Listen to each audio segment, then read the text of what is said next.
Қайырлы күн, қалайсыздар? Мен бүгін сіздерге қазақтың ұлттық тағамы әсіп дайындап көрсетемін. Ол үшін қажетті заттар бізге қойдың мына жерде өкпесі, жүрегі, ішкі бүйрегі және сиырдың майы, еті, пияз және сарымсақ бар. Және оған шала пісірілген бір кесе күріш.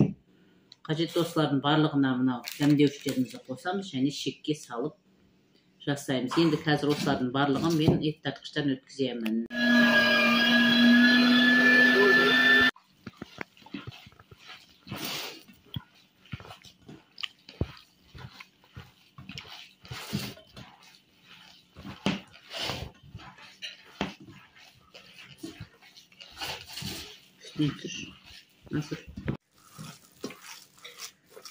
Мінекей қоспамыз дайын. Бұл жерде етін көрдіңіздер, өздеріңіз шикілей қосасыздар.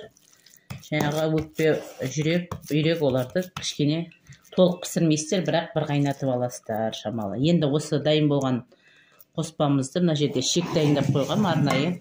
Шектеріңіз шағын болса, осылай коланың басын кесіп алдым. Егер үлкен болса, кішкене аузы жуандауын кесіп аласыздар, үстіп саласыздар ақырындап.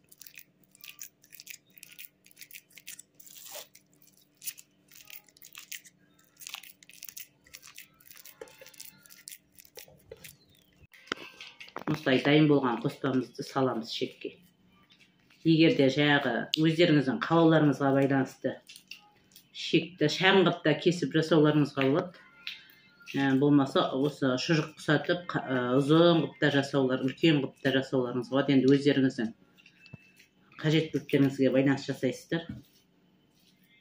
Егер мен шағын қып жасағанын ұнатамын, өйткені ол барлығы бірдей пісіргеннен кейін таусылмауы мүмкін ғой. Соған байланысты кішкентай ғана асып пісіре қоясыздар шағын. Өстіп жылыстып сала бересіздер.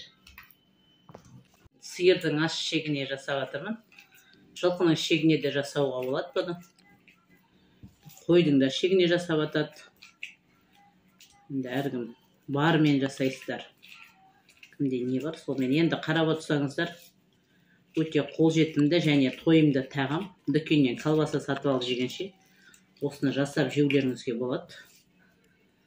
Пісіріп қойсаңыздар, салқындай да жей бересіздер.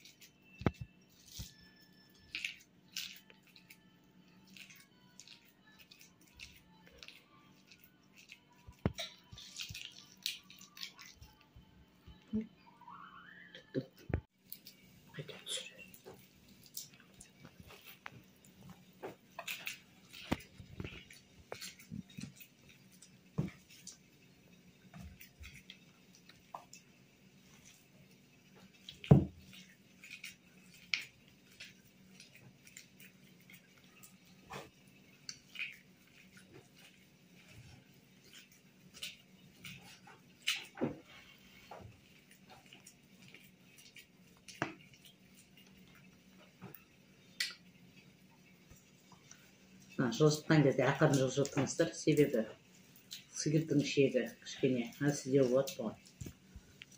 Сондықтан өте толтырмай жасаған кезде де көбейіп кетпей тұрғанда жылжытып отырыңыздар осылай.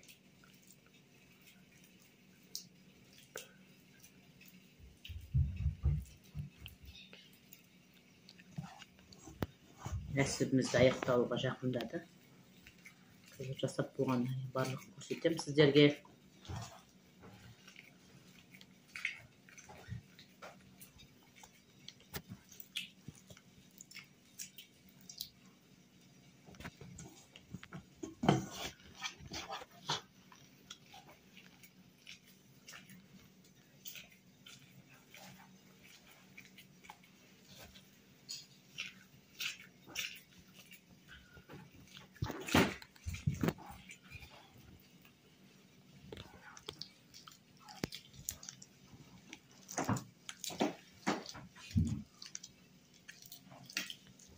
Мінекей әсіптерімізде жасап болдық. Енді осындай әсіпті осылай түс шұқығышты алып шегіңіз түйреп аласыз да, одан кейін міне жіппен байлап тастайсыз.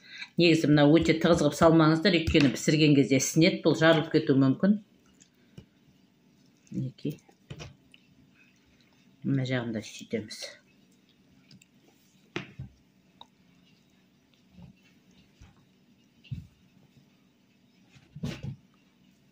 Мінекей, біреу, екеу, үшеу, төртеу. Төрт осындай әсіп дайын болды. Мен қазір енді осының бұны жасап қойдым. Енді осының біреуін сіздерге қазір пісіріп көрсетемін. Жалпы енді қазақ халқымыз дана халық болған ғой. Осы жаңағы өкпе бауырды осылай құр өзінің асқанда жемейді деп, осылай әдемілеп дәмдетіп пісіруді ерте заманнан ата бабаларымыз істеген, әсіп деп атаған. Енді осыны видеоның соңында қандай болып шығатынын көресіздер. Сіздер де істеп көріңіздер. Жасалу жолы өте оңай. Қазір соғымның уақыты, барлықтарыңызда мал соясыздар, сол кезде соғым соясыздар. Жалпы жасап көруге кеңес беремін. Барлық отбасыларыңызға ұнайды деп ойлаймын. Мінекей, дайын болған әсібімізді енді қазанға салып асамыз. Қазір суымды қойып қойдым. Енді әрбір жерінен осылай зубочисткамен тесіп қойыңыздар. Ауа кіріп тұру керек, себебі бұл жарылып кетуі мүмкін қазір. Енді барлығын пісірмей, мен қазір біреуін пісіріп көрсетемін сіздерге. Біреуі жарайды бізге өйткені. Негізі шағын қылып істеген дұрыс. Өйткені пісіргенге де ыңғайлы өздеріңізге. Осылай жасаңыздар. Мінекей, қазанға суымды құйып, отым жағып қойдым. Енді бисмилля деп осы әсібімді саламын. Ал, бисмилля. Осылай жай отта қазір қайнататын боламын. Бір қайнап кетсін, содан кейін астын басып қоямын. Көбігін алғаннан кейін жай отта пісіріп аламыз. Мінекей, қайнады. Осылай көбігін алып тастайсыздар. Сосын енді қайнағаннан кейін астын жай отқа қойыңыздар. Жай отқа қойып,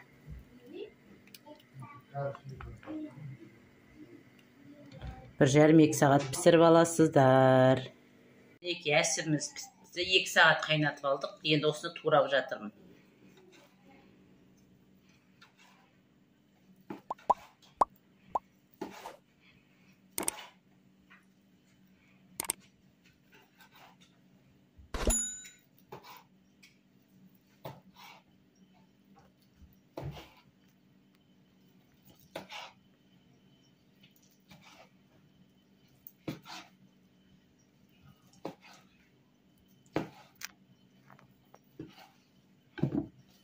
Енді әдемілеп тәрелкеге саламыз.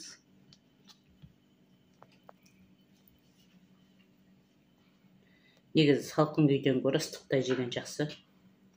Ыстықтай өте дәмді болады. Салқын күйінде де беруге болады бұны дастарханға. Неғұрлым ыстық күйінде жеңіздер.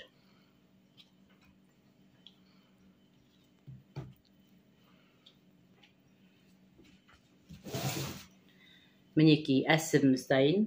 Ас болсын. Сіздер де жасап көріңіздер, міндетті түрде жасауға кеңес беремін. Барлық отбасыларыңызға ұнайды деп ойлаймын. Менің YouTube каналыма соңына шейін қарап, тіркеліп кетіңіздер. Ас болсын. Маманың не? Әсіп. Пісті. Пісті? Жегің келіп отыр ма? Я. Спасибо, мам. Саған да рахмет. Саған да рахмет.